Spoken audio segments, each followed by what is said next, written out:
मिक्सवा Yadav films Bhojpuri Sonu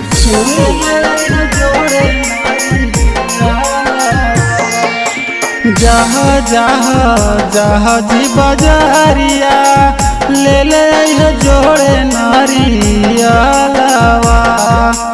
जहाँ जहाँ जहाँ जी बजारिया ले ले जोड़े नारियलवा।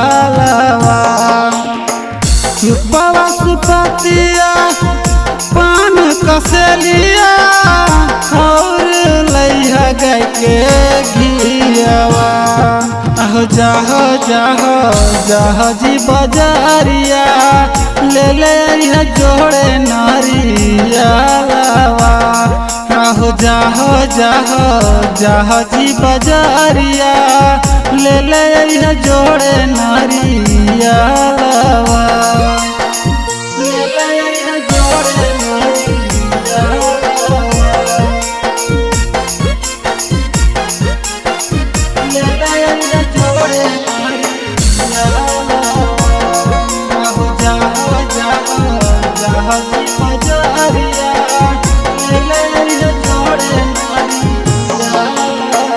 छठी मैया के करबै बरतिया मांगबै होला लालनमा।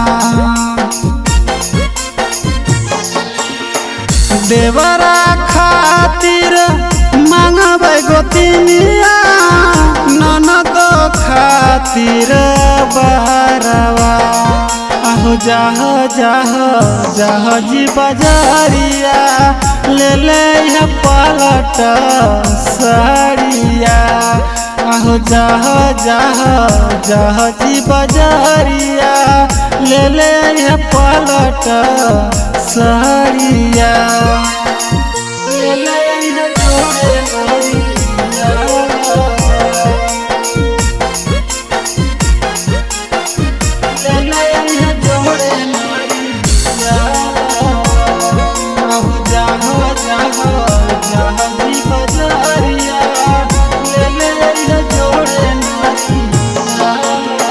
तुम्हारा घर से लइहा हो दियावा गौमा घर से दौरिया।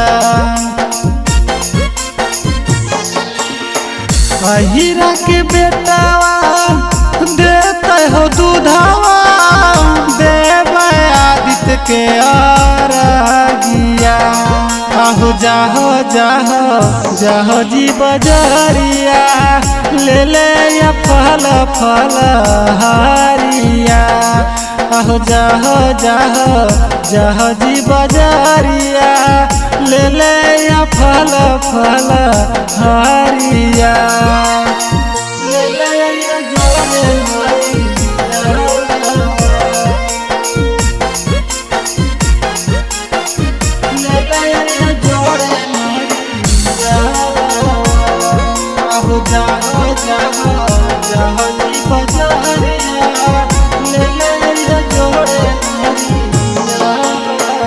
राइटर बरहाम देवा लिखते हो गीतिया सुनील देते सुनाई हो।